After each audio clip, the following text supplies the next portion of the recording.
Bevor wir jetzt zur Predigt kommen, möchte ich noch gerne beten. Himmlischer Vater, ich danke dir jetzt auch für heute Morgen. Ich danke dir, dass wir da sind als Gemeinde, sei es vor Ort oder auch per Livestream zugeschaltet. Merci für die Zeit, die wir jetzt haben, um dich loben und preisen, um dich gross zu machen. Und danke jetzt auch für die Predigt, die kommt. Danke, dass du da bist.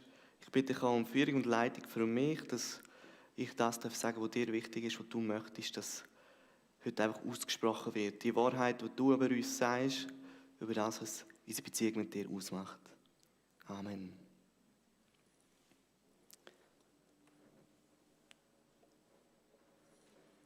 Ja, der Moderator hat es schon gesagt, oder?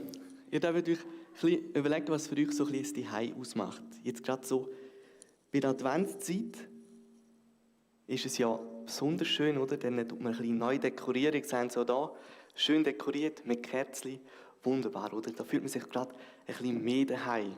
Mir geht es ein bisschen so. Und für mich ist es daheim auch der Ort, wo ich mich nicht verstellen muss. Wo alle meine Eigenschaften zum Tragen kommen, die guten, wie auch die weniger guten, je nachdem. Aber auch der Ort, wo ich sage jetzt mal einfach, nackt durch alle Zimmer laufen und da stört niemand. Das würde ich mich jetzt in der Gemeinde nicht getrauen. Würde ich recht Ärger bekommen von meinen Chefen. Aber doch ein bisschen, dass die heim sind. Und heute soll es ein bisschen darum gehen, dass die heim sind bei Gott. Was bedeutet das, wenn man bei Gott die Heim ist? Was macht es die Heim bei Gott aus? Und ich habe letztens wieder erfahren, wie schön das ist, wenn man die Heim sind, die Heim ankommen. Wir sind ja, Jack und ich, sind in die Flitterwoche gegangen, ins Österreichische. Das war ein ganz schönes Hotel, so ein Wellness-Hotel. Und es war mega cool, wir konnten baden, wenn wir wollten. Es ist für uns gekocht worden. Gut, okay, ich koche ja selten daheim, aber für Jacqueline war es sicher mega cool, dass einfach mal bekocht wird. Richtig cool. Wir hatten einen Kellner, den Victor, der hat uns gut unterhalten und uns gut bedient. Es war einfach mega schön, aber irgendwie ist es halt doch nicht das Zuhause. Weil ich weiss, wo wir dann abgereist sind, ich war irgendwie ein bisschen traurig gewesen, aber ich habe mich auch gefreut darauf, das Zuhause. Einfach der Ort, wo ich sozusagen hergehöre, wo ich einfach so sein, wie ich bin und nicht den Schweizer muss darstellen.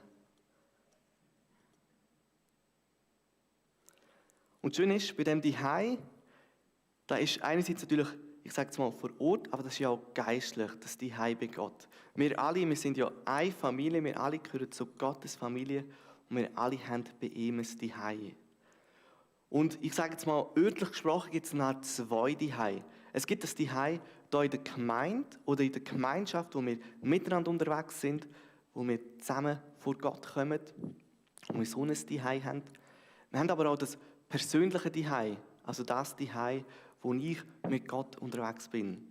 Und das Zuhause, das möchte ich gerne mit euch anschauen. Und zwar habe ich euch einen Bibelvers mitgebracht. Den wollen wir gerade miteinander lesen. Ich habe den Drücker vergessen, vielleicht kann man schnell bei der PowerPoint einfach weiterdrücken. Ich glaube, 2-mal. Perfekt, danke vielmals. Epheser 2,19, ich lese aus der NGÜ vor. Und dort steht: Ihr seid jetzt also nicht länger Fremde, ohne Bürgerrecht, sondern seid zusammen mit allen anderen, die zu seinem heiligen Volk gehören. Bürger des Himmels, ihr gehört zu Gottes Haus, zu Gottes Familie. Jawohl, eine wunderbare Zusage, die wir hier haben. Vor allem, wenn wir ein bisschen in die Vergangenheit schauen, wenn wir zurückschauen ins Alte Testament, wo einfach das Volk Israel wirklich die Familie sozusagen von Gott war. Nur sie haben dazugehört, die Heiden oder die Ungläubigen nicht. Das hat man speziell beim Tempel gemerkt. Da hat es nämlich eine sogenannte Scheidewand gegeben. Bis dorthin haben die Heiden gehen und nicht die Juden.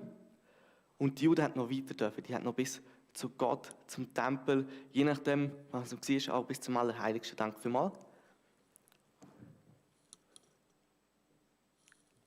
Genau. Also ein riesiges Privileg, das wir hier haben, Bürger vom Himmel zu sein, das Recht zu haben, zu Gottes Familie zu gehören. Wir alle, wir gehören zu seiner Familie und Gott wünscht sich auch, dass wir auch viel bei ihm daheim sind. Und wie das daheim kann aussehen, das möchte ich jetzt ein bisschen mit euch anschauen. Und zwar möchte ich euch da auf eine Reise mitnehmen. Nicht irgendwo, weiss ich nicht woher, sondern zu mir in die Wohnung. Ich wollte euch ein bisschen bildlich meine Wohnung vorstellen und ein bisschen aufzeigen, was so die einzelnen Räume bedeuten, wenn man bei Gott daheim ist, wenn man mit ihm Beziehung pflegt. Und wenn ich bei mir die Türen auftue, dann komme ich meistens zum Arbeiten.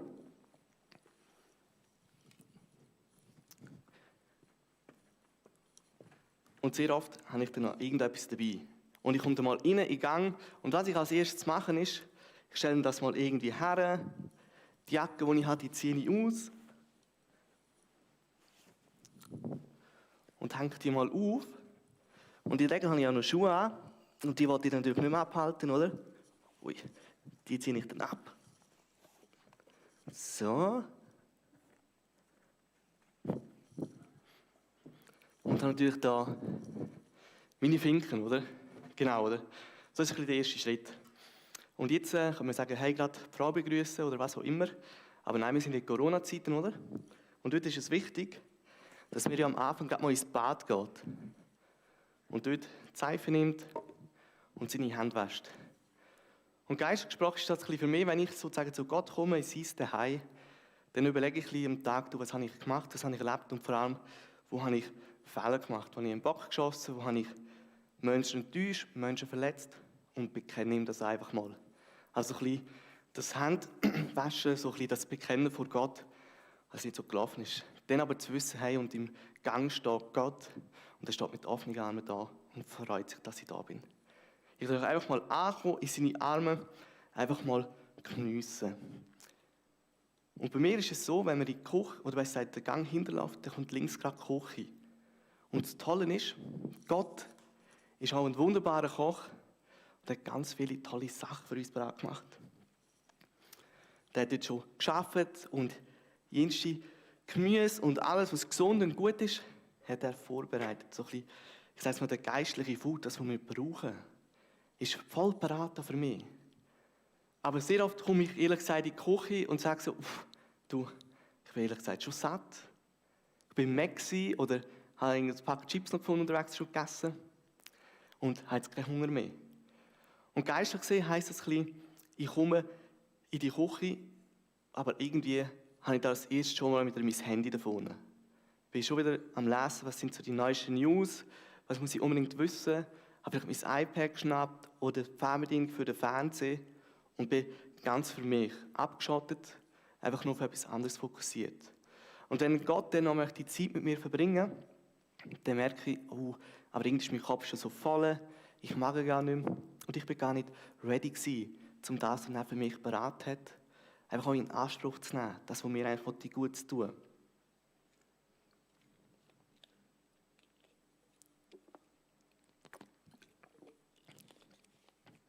Gott wünscht sich, dass ich aber Zeit für ihn habe, dass ich bei ihm ankommen und mir Zeit auch für ihn nehmen. Und von der Küche geht es bei uns nachher in die Stube, sprich zum Esstisch. Und dort kann ich hersitzen und eben das geistliche Futter, sage ich jetzt mal, für mich in Anspruch zu nehmen. Meistens ist das so, dass ich bete und das soll wie ein Gespräch zwischen mir und Gott, also dass ich ihm erzähle, was mich beschäftigt. Was ist heute gut gelaufen, wo ich ihm Danke sagen kann. Wo sehe ich nicht bei mir und bei meinen Mitmenschen, wo ich ihm aufzeigen will und ihn darum bitte, dass er da eingreift.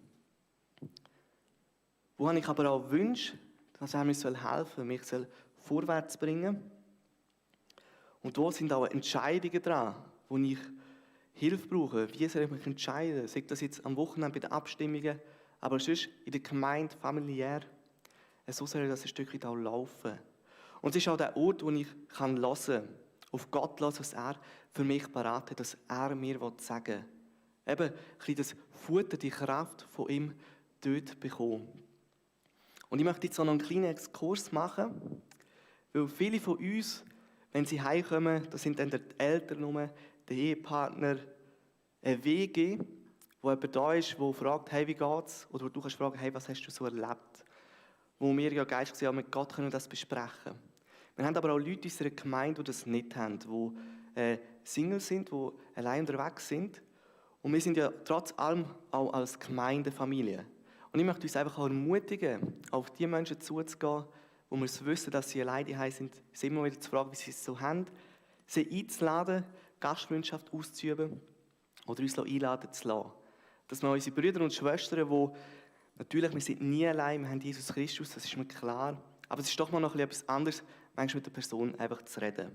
Auch so eine Gemeinschaft zu pflegen, die Familie zu erleben. Und so bin ich dann eben bei Gott und geniesse die Zeit im Gebet, sage ich jetzt mal, einfach mit ihm die Gemeinschaft zu haben. Und in dieser Stube, das ist natürlich nicht einfach nur ein Esstisch, sondern dort habe ich auch noch ein Sofa, jetzt in dem Fall, hier einen kleinen Stuhl. Und das ist auch das Schöne, da kann ich einfach mir auch Zeit nehmen für Gott. Ein bisschen anders Zeit nehmen. Da kann man als erstes natürlich ein Kerzchen anzünden, für das schöne Ambiente, oder? So.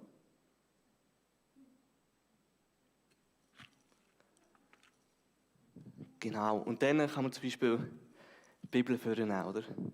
Und drinnen lesen. Und lesen, was sagt Gott über mein Leben, über das von meinen Mitmenschen. Was will mir der Heilige Geist wieder aufzeigen, wo ich etwas vergessen habe? Eben, dass ich wirklich ein Kind bin von ihm, geliebt bin von ihm. Dass er der allmächtig ist. Und so weiter und so fort. Auch das ist so ein bisschen die Heise bei Gott. Oder anders gesehen, wir haben hier ganz viele Instrumente. In der Stube, dort kann ich Lobpreis, dort mache ich Gott gross. Dort tue ich ihn verherrlichen. Also das ein bisschen, dass mit ihm unterwegs sein. Und in der Stube, das ist für mich so der Ort, dort gefällt es mir eigentlich fast am besten. Das ist das grösste Zimmer, hat man viel Platz, ein bequemes Sofa, kann man chillen, schaue ich auch gerne Football. Aber dort merke ich, hey, dort bin ich angekommen. Und das bei Gott daheim sein, das ist eben der Ort, wo wir angekommen sind. Und wo wir auch angenommen sind, so wie wir sind. Das ist ja das Wunderbare. Bei Gott musst du dich nicht verstellen. Der kennt dich ja ganz genau. Der stört so nicht, wenn du nackt durch die Stube latschst, weil der hat dich ja geschaffen. Der weiss, wie du bist. Dort bist du wirklich angekommen. Dort sollst du dich wohlfühlen, dort musst du dich nicht verstellen. Es ist ein mega Privileg, dass wir einfach vor Gott so kommen, wie wir sind. Und das ist auch der Ort, wo er dir auch Kraft geben will, wenn du Kraft brauchst. Wo er dir Liebe schenkt, wenn du Liebe brauchst. Wo er dich tröstet, wo er dir Hoffnung gibt. Und er dir aber auch Ausblick gibt in die Zukunft. Das ist so, dass die Heim bei Gott etwas Wunderbares, etwas richtig, richtig Schönes. Aber dort hört es noch nicht auf. Wenn ich in der Stube bin und weitergehe, dann haben wir noch einen Balkon. Und dann kann ich dort rausgehen und einfach ein bisschen rausschauen. Und der Balkon, das zeigt mir mal wieder ein bisschen auf, Gott als Schöpfer, der alles geschaffen hat. Zum Beispiel so ein Hund da, der einfach halt durch die Gegend rumläuft, am besten mit einem Herrchen natürlich. Und ich einfach staunen über das, was Gott geschaffen hat, in dieser schönen Welt, in der ich leben darf. Zum Beispiel jetzt, wo es wieder geschneit hat. Ich finde es immer faszinierend, dass der Schnee, dass das so gut gemacht ist, zum Schneebälle machen, wo die Kinder voll Freude haben können. Einfach auch ein Stückchen den Humor, den Gott hat, uns so etwas zu schenken, etwas Wunderbares. Und vom Balkon her, dort sehe ich noch ein Schlafzimmer. Und das Schlafzimmer, das ist für mich so ein bisschen der Ort, wo ich einfach natürlich schlafe. Und ich weiss noch, als Kind, da habe ich immer, wenn ich gebetet habe für die Nacht, und eine gute Nacht betet, habe ich auch Gott immer eine gute Nacht gewünscht. Weil für mich war klar, ja, ich muss schlafen, Gott muss auch schlafen. Ich bin froh, muss er nicht schlafen, schlaft er auch nicht, sondern er ist immer aktiv. Aber für mich ist das auch ein Stückchen das Zeichen, dass ich da einfach nichts tun muss. Ich muss nichts machen, nichts leisten, ich muss nicht die Bibel lesen, ich muss nicht Loblieder singen, sondern ich darf es einfach mal geniessen, pausieren, Spiele machen, was auch immer, einfach nur zur Ruhe kommen.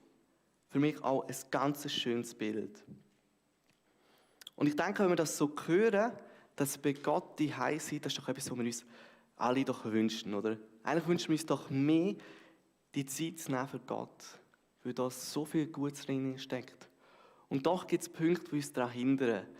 Der eine Punkt, den ich schon erzählt, natürlich, wir sind schnell mal abgelenkt mit Medien und Co., wo je nachdem uns vereinnahmt oder wir einfach auch die Zeit ein bisschen verbröseln.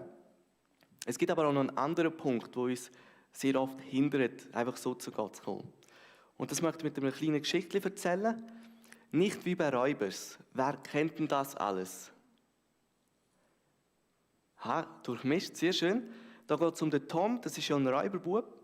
Und der hat zuerst bei Räubers gelebt und dort ist es ihm ganz schlecht gegangen. Also er hat sich dort überhaupt nicht zu Hause gefühlt. Aber eines Tages ist der König gekommen und hat ihn mitgenommen zu sich. Zu einem schönen, grossen Schloss, in so einem schönen Palast. Und der Tom hat es nicht glauben, wow, was für ein Zuhause. Und da darf er jetzt wohnen. Und dann hat er als erstes neue Kleider bekommen, hat sich putzen und hat mal zu essen gegeben. Und der Tom war sich noch gewöhnt, dass er hamstern muss, weil er sonst zu wenig hat. Und da hat er gemerkt, es hat genug für alle. Und der Tom war sich so richtig wohl gewesen. Er hat wirklich gemerkt, wow, da bin ich daheim. Und in dem Schloss hat es ganz viele verschiedene Zimmer gehabt. Und in einem Zimmer hat es ganz viele Uhren gehabt. Und der Tom hat die faszinierend gefunden, hat die angeschaut. Und bei uns hat es immer geheißen, wir schauen mit den Augen. Und das hat der Tom nicht gemacht, er hat sich ein bisschen berührt und angelangt und plötzlich geht eine Bad und geht kaputt. Und er merkt, oh Mann, Scheibe, ich habe einen mega Bock geschossen, jetzt bin ich da bei dem König und mache etwas kaputt, das ihm gehört, jetzt gibt es Ärger. Und plötzlich ist das Zuhause nicht mehr das schöne, gemütliche Zuhause, sondern irgendwie wird das Zuhause mit Ärger verbunden, mit Angst, mit, ja, ich muss weg. Und so läuft der Tom weg auf den Baum und versteckt sich dort. Irgendwann kommt dann der König und fragt den Tom, was er oben macht. Und der Tom sagt, ja, mir gefällt es mega gut bei dir, aber ich habe etwas kaputt gemacht und ich habe jetzt Angst, dass ich bestraft werde. Und darum bin ich abgehauen. Und der König sagt, hey Tom, du musst nicht Angst haben. Schau, die Uhr, die dort kaputt gegangen ist, die ist schon wieder gefleckt. Das ist kein Problem, da will ich dich nicht dafür bestrafen. Du darfst auch wieder mit mir kommen. Und das ist für mich das Bild, das wir ja manchmal haben, dass, wenn wir Ärger gemacht haben, ich sage es mal als Kind, hast du Ärger gemacht, je nachdem haben es die Eltern schon gewusst, vielleicht von der Lehrperson, dann hast du nicht unbedingt heim wollen, weil du gewusst hast, da gibt es Schimpfeis, vielleicht Hausarrest, vielleicht einfach mal ein bisschen Entsetztes, aber irgendwie hast du dich nicht wirklich heim wollen. Und ich glaube, die Prägung, die drückt sich manchmal auch ein bisschen bei uns und Gott durch, dass wir das Gefühl haben, wenn wir irgendwo versagt haben, Menschen verletzt haben, dass wir dann nicht mehr willkommen sind bei ihm daheim. Aber Gott würde sagen, doch, du bist auch dann bei mir willkommen. Dann erst recht. Aus 2 Gründen. Der erste Grund, der ist für die meisten von uns drinnen wahrscheinlich klar, dank Jesus Christus. Weil er ja alles, was schlecht ist, auf sich genommen hat. Und jeder, der die Vergebung ja annimmt, die Erlösung von Gott, von Jesus, einen freien Zugang zu ihm hat. Auch wenn wir mal einen Back geschossen haben, wir dürfen gleich zu Gott gehen, weil wir wissen, Jesus hat ja genau für das gezahlt. Also der Weg zu dem Zuhause bei Gott, der ist ja frei. Und der zweite Punkt ist ja, dass Gott das natürlich nicht egal ist. Und auch Jesus nicht, wenn wir einen Bock geschossen haben. Aber er möchte ja, dass wir wachsen dürfen, dass wir heiliger werden, sprich halt ihm immer ähnlicher. Dass wir die Knöte, die wir in unserem Leben haben, dürfen mit ihm überwinden. Wirklich einfach das dürfen schaffen und merken, dass es mit ihm vorwärts geht. Und darum wünscht er sich, dass wir eben viel bei ihm daheim sind. Gerade auch dann, wenn es uns vielleicht nicht gerade so zumut ist. Aber dann gehören wir erst recht dorthin. Ein Zimmer, von dem habe ich jetzt noch nichts erzählt. Und das ist das Büro, Kreativzimmer, Gamerraum. Aber ehrlich gesagt, Gott als Gamer, das kann ich mir jetzt echt nicht vorstellen. Und irgendwo als CEO von einer grossen Firma kann ich mir Gott auch nicht vorstellen. Darum mache ich jetzt aus dem Büro den Thronsaal von Gott. Ein Bild, das ich finde, das auch ganz wichtig ist, das in das Zimmer hineingehört. Der Thronsaal von Gott, der riesengroß ist, der goldig ist, Marmorboden, viele Säulen, zuvorderste Thron, wo Gott sitzt und rechts von ihm Jesus Christus. Links und rechts eine Reihe mit Engeln, die nur darauf lassen oder nur darauf warten, dass Gott ihnen Befehl austeilt. Das ist für mich das Bild von dem Gott, der mächtig ist, der allmächtig ist, der alles in seiner Hand hat, der pure Heiligkeit ist, der pure Gerechtigkeit ist und mal einmal für Gerechtigkeit sorgen.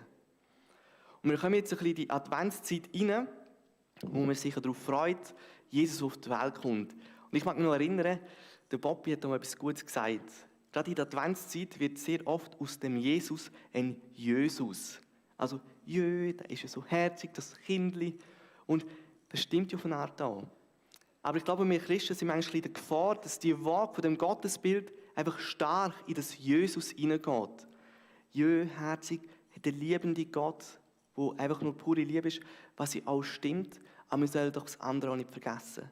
Dass wir einen Gott haben, der König ist, Herrscher ist über alles. Also ich meine, so mit so einem Vater als Schulkind, da gehst du her plagieren auf dem Schulhofplatz und sagst, was habe ich für einen coolen Daddy. Das ist krass. Und das Krasse ist ja noch, auch wenn der am Regieren ist und das Problem von dieser Welt sieht, darf ich mit meinem, ich sage es mal, so kleinen Problem im Angesicht von dieser Welt kommen und er nimmt mich voll ernst. Ich bin eben sein Kind, Sohn, Tochter vom Höchsten. Wow, was für ein Privileg, oder? Und auch das gehört für mich so in das Zuhause rein. Eben, man hat es gemütlich, aber auch das Herrliche, das unglaublich Wahnsinnige, wie Gott auch ist.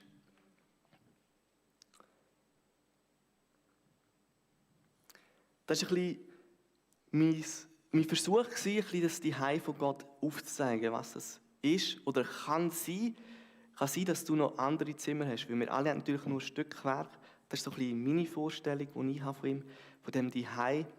Aber etwas, was sicher für uns alle gleich ist, dass wir uns doch wünschen und sehnen mehr nach dem Zuhause bei Gott. Und wir kommen jetzt in die Adventszeit. Für die einen die schönste Zeit vom Jahr, für die anderen nicht die schönste Zeit, eher mit Stress verbunden. Wiederum die anderen, die sagen, ja du, spielt mir nicht so Rogel, ist alles gleich. Und ich möchte dich ermutigen, gerade auch in dieser Adventszeit, dass wir mehr in den Sessel kommen, in das Zuhause von Gott. Uns wirklich bewusst auch wirklich die Zeit nehmen. Weil Gott wünscht sich, dass wir Zeit mit ihm verbringen. Ich höre viel, wie Menschen sagen, es passiert so wenig bei mir oder in der Welt passiert so wenig, meine Gebete werden nicht erhöht. Und viele sind in so einem Ich muss. Und ich glaube, Gott möchte so viel sagen, komm einfach mal zu mir. Komm wieder zu mir ins Zuhause, lass dich gut ernähren. Und du wirst sehen, was ich für dich alles parat habe. Und du wirst mehr erkennen, was ich auch alles tue, was du momentan gar noch nicht siehst. Und das wünschen wir für uns als Gemeinde, für jeden Einzelnen, dass wir das dürfen wieder mehr erleben, mehr die Zeit dürfen mit Gott verbringen und auch dürfen mehr sehen, was Gott alles am tun ist. Weil schlussendlich ist es so, bist du sein geliebtes Kind und einfach nie besser aufgehoben als bei ihm daheim. Ich möchte nochmal den Vers vorlesen, den wir hatten. Ihr seid jetzt als nicht länger Fremde, ohne Bürgerrecht, sondern seid zusammen mit allen anderen, die zu seinem heiligen Volk gehören. Bürger des Himmels, ihr gehört zu Gottes Haus, zu Gottes Familie. Ich möchte noch beten. Himmlischer Vater, Jesus Christus, Heiliger Geist, ich danke euch, dass wir wirklich Sohn und Töchter sind vom Höchsten, dass wir in die Familie gehören. Und ich danke dir, himmlischer Vater, für das Privileg, dass wir einfach zu jeder Zeit zu dir kommen dürfen, mit all dem, was uns Glück macht oder nicht Glück macht, wo wir Hilfe brauchen. Danke, Jesus Christus, dass du unser Freund bist und dass auch wir dich bitten, wenn wir Hilfe brauchen und dass du der bist, der Hilfe schickt, der uns hilft, durch den Alltag durchzukommen und dich weiterhin zu verherrlichen. Und danke dir, Heiliger Geist, bist du auch der Draht zu Gott, der in uns innen ist, und uns die Gewissheit gibt, dass wir eben ein Kind vom Höchsten sind. Schenkt jedem Einzelnen da in diesem Raum und auch daheim, wo das lässt, auch wieder Zeiten von der Ruhe, wo man wirklich das Zuhause von dir gehen kann, darf sich beschenken lassen, von dir darf auftanken, im Wissen, man ist immer willkommen. Gerade auch dann, wenn man den Eindruck hat, ja, dass es jetzt eben nicht so ist. Himmlischer Vater, ich danke dir für das Vorrecht und ich danke dir, dass du der König bist, der einzig wahre, der Satan besiegt hat am Kreuz, wieder auferstanden ist, wo ihm alle Macht genommen hat. Danke, bist du unser König und dürfen wir zu dir Vater sagen, dürfen wir zu dir kommen und einfach zu dir auch rufen und wissen, da bin ich angekommen und da bin ich angenommen, vollständig. Amen. Wir werden jetzt noch Zeit haben, einfach noch mal ein bisschen zur Ruhe zu kommen. Und vielleicht ist bei einem das Thema aufgebrochen, dann dürft ihr dem gerne mit Gott nachgehen. Und für die anderen, da dürft ihr euch einfach ein bisschen überlegen, in welchem Raum sollte vielleicht mal ein bisschen mehr sein. Mir mehr Zeit lassen, einfach mehr Gott auch in welchem Raum begegnen. Und anschliessend wird eine Band vorkommen und nochmal ein Lied spielen für uns.